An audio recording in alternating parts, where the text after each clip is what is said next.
Hello everybody and welcome back to another Dungeon Boss video. This video is aptly named Darth Craig Respawned, and that is to accommodate this particular update to this game. So a little bit about me and how I ended up where I'm at today. Recently I've been looking for different mobile games to play. Been kind of running through some of the old stuff that I'd play. I checked out Clash of Clans, found out it changed far too much for what I wanted to contribute to when I loaded up my old account. I didn't really want to start over.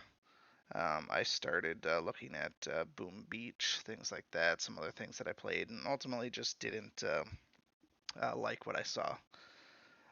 When I had left Dungeon Boss in the past, it was ultimately heading towards a route that I didn't really care for.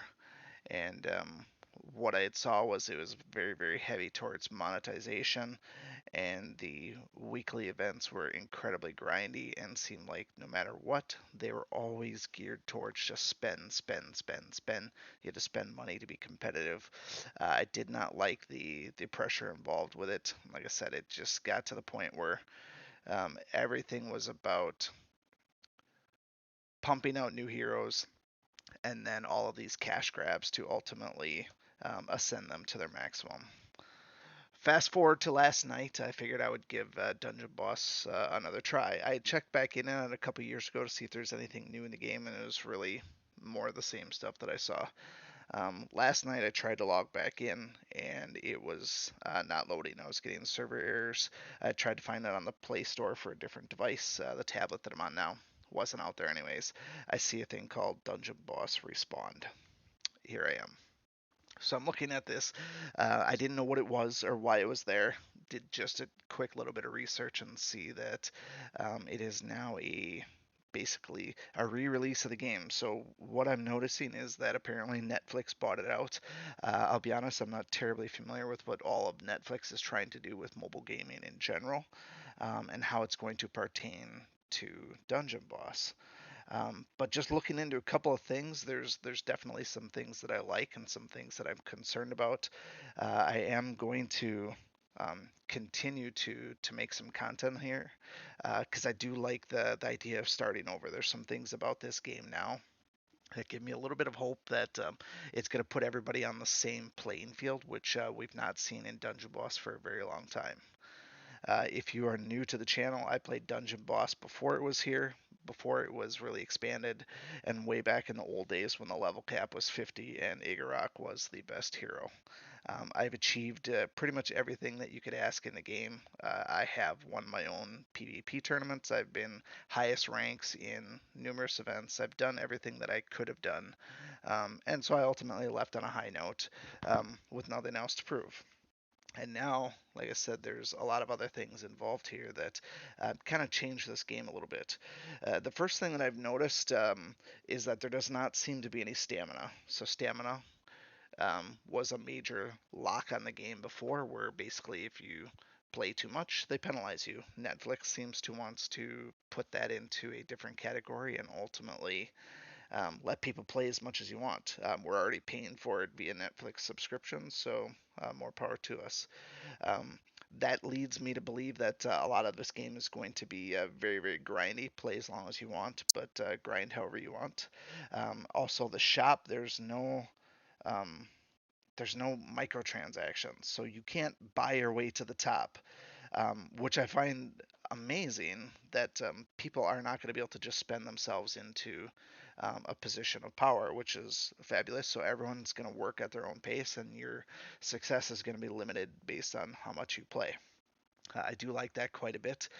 The downside to this is without a core monetization piece. I know they got big money. So Netflix supporting a title, they could support any number of AAA titles if they want, or studios, they could pay for the works. What I wonder with a smaller type game like this, what their ultimate end game is. I know they want us to be playing, which is why they took stamina off, but I don't understand what their ultimate goal is. Do they just want us to play? They're not feeding us ads or anything. So is this just a perk of being a Netflix customer as we get to play this game? Maybe, maybe not. I don't really know the big picture of that because I've only just gotten back in. You'll see that I am level 9. Nothing overly fantastic. I did this all last night, just trying to understand what was going on with the game and how things were looking.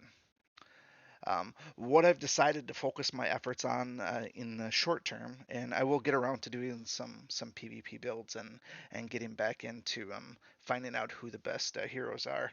But one of the neatest things that I've found about this is that there's less about the RNG involved and the paying money, and more so if you want to actually go and do find a particular person, you can go into the heroes menu and just start with somebody. So I was fortunate that some of them I could already grab them right from the beginning. Even some of these legendary ones, I was able to start up um, the story. Some of them are still locked, and they do tell you what the requirements are. So I haven't done a beast hero in this, but some of the legendary ones were unlocked already. So I did start getting a few. So I do have some legendary folks to start with, like Ponty, he's gold. Sorry, Mariko. Never heard of him. He was not there when I left. Neither was Serenity. That's neither here nor there. The goal is though, or the idea is that I can go through and I can prioritize who I want to build on my team. I've not looked in depth in terms of what sort of a time sink that's going to require. So if I wanted to really work on Hopper here, for example, I didn't look to see how far this goes, and looks like in terms of the total number of tokens, there's still going to be some grinding for tokens unless the ascension levels or the levels up are different. I don't think that this here is going to take anybody to 5 or 6 stars. At that point, I'm guessing we're going to be at the whim of the summons. Figure that out as I go along. I'm not really terribly concerned about that right now.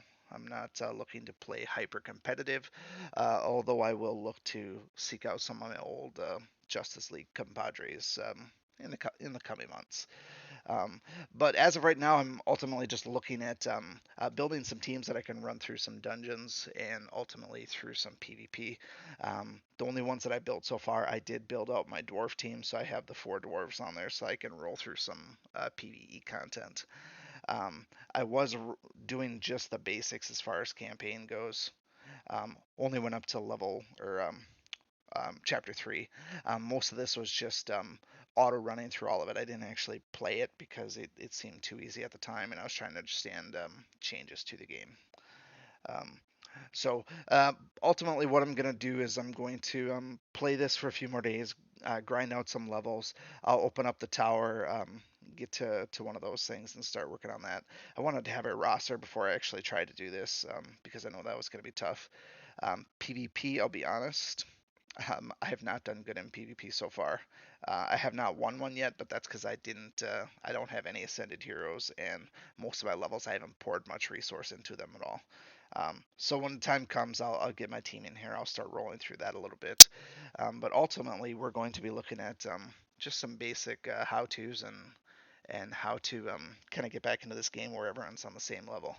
I don't know exactly how long this has been hosted by Netflix. I'm sure there's plenty of people that are really high up in level already. Like I said, I'm not trying to prove that I'm better than anybody else, so I'm going to grow at my own pace. Mostly what I'm doing right now, as far as the gems go, I'm going to save up gems until I get enough for the 10x summons. Usually, that's always been the best result for summons. So I'll keep my gems intact. I got 1,000 of them right now. I'll get plenty of those just from doing um, dungeons and stuff. Only other big notice that I have for now is I noticed that not all of the heroes are here. I don't know exactly what the cause of that is. I suspect that that's something to do with rebalancing and kind of rebuilding the game from the ground up. Most notably, I was looking right from the start. I was looking for Gortusk. He was one of the last ones that I ever reviewed in the first place. And I'm thinking maybe he's going to come out with a Christmas event that comes up. That's where he was released in the first place. Um, but between that, Gortusk is the first one that I noticed was missing, and then Viperia, the green snake girl, she seems to be missing too. And like I said, I don't really know why these are missing, unless they're just going to re-release them. I think I read something where maybe not all of the heroes were available on release, and maybe they're just going to be rebranded and rebuilt and such like that. Don't really know. Um, but yeah, so right now I'm basically just working on my roster. I want to get at least a roster of most of the people out there, so I have 1 star for most everybody, and then with that, I will at least be able to go through the tower and do some events and stuff and get some rewards that way. All in all, I'm looking forward to recording again and actually, kind of just starting over. I was originally thinking to just jump right back in where I was, but I felt like being away for so long, it probably wouldn't have been very successful. It probably would have been very, very, high amounts of pressure on me to do this or that. So I haven't joined a guild or anything. I'm just kind of trolling around, seeing if anybody recognizes me in game, things like that. But um, it might be a little bit before I post another video, a couple of days, couple of weeks until I actually get to a point where I have something to post. I will go through and look at some of the new heroes that I have and get a sense of what's changed and what's not changed. And if there's a matter of demand for PvE content, great. Otherwise, I'm going to start looking at what the PvP teams are and see if we can come up some good tactics there. And I'll start posting a little bit more frequently in the weeks to come. That said, I'm looking forward to playing with everybody again. And if you have any questions, feel free to reach out. More than happy to talk turkey with anybody. And can't wait to see you out there. So I'll leave you at that, and hopefully everybody has a great day. And I will see you around.